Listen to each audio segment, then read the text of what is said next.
یہ پہاڑ صرف خاموش نہیں، یہ ماضی کے راز سنبھالے بیٹھے ہیں۔ ایوبیا کی وادیاں، جہاں ہر درخت ایک کہانی کہتا ہے اور ہر پتھر تاریخ کی گواہی دیتا ہے۔ برطانوی دور کے راز، پائپ لائن ٹریک، موٹو ٹنل اور وہ چرچ جو وقت کے شور میں بھی خاموشی سے عبادت کر رہا ہے۔ یہ ہے ایوبیا، جہاں فطرت، ایمان اور تاریخ ایک دوسرے میں گھل جاتے ہیں۔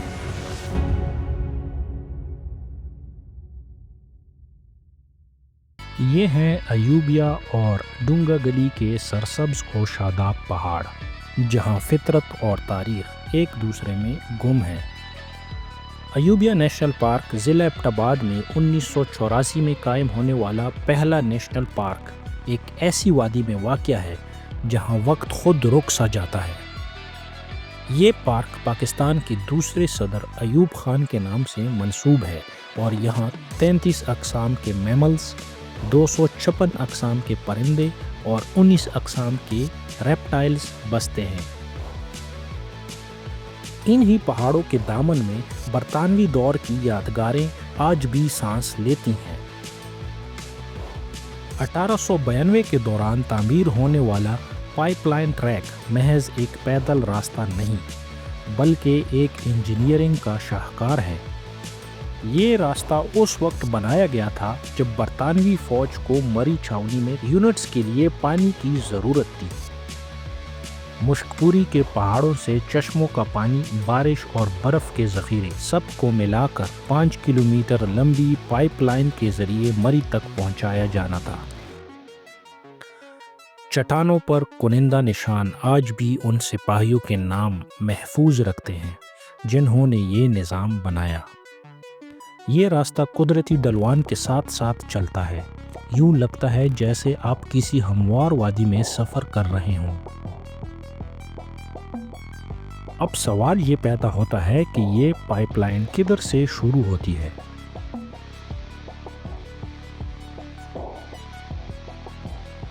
تو یہ شروع ہوتی ہے ان واٹر ٹینکس سے۔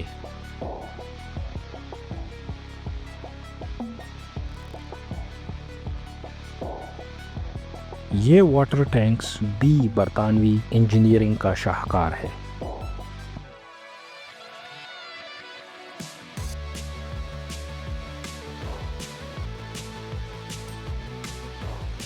اٹھارہ سو 91 میں اسی راستے پر ایک اور حیرت انگیز تعمیر ہوئی، موٹو ٹنل۔ یہ 250 فٹ لمبی سرنگ دیودار کے جنگل کے نیچے سے گزرتی ہے۔ اس کا فن تعمیر اس دور کی اعلیٰ ترین انجینئرنگ اصولوں پر مبنی ہے۔ دونوں سروں پر محراب نما ڈیزائن آج بھی اپنی شان دکھاتے ہیں۔ وقت کے ساتھ یہ سرنگ مٹی اور لینڈ سلائیڈنگ سے بند ہو گئی تھی، مگر 2020 میں اسے دوبارہ بحال کیا گیا تاکہ ماحولیاتی سیاحت کو فروغ دیا جا سکے۔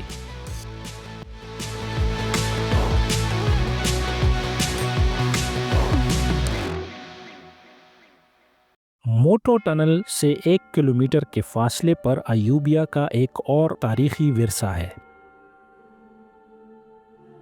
دی Assumption of the blessed virgin Mary catholic church.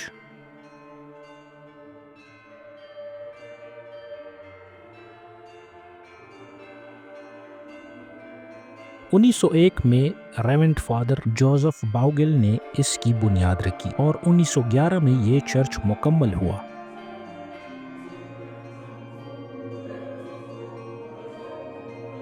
یہ چرچ ان دنوں قائم کیا گیا جب برطانوی فوج کے کئی سپاہی نشے کے عادی ہو چکے تھے۔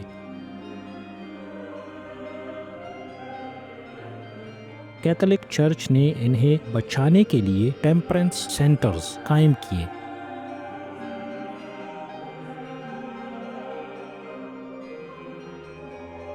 جن میں سے ایک ایوبیا میں آج بھی موجود ہے۔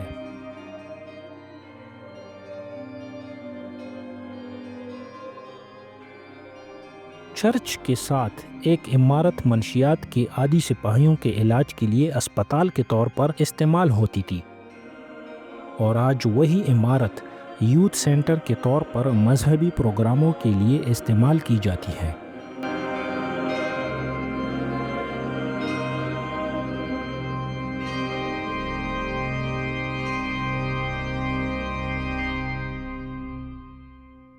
پہاڑوں کی خاموشی میں وقت کے قدموں کی چاپ سنائی دیتی ہے۔ ایوبیا کی فضا میں اب بھی وہی ہوا چلتی ہے جو صدیوں پہلے ان جنگلوں سے گزری تھی۔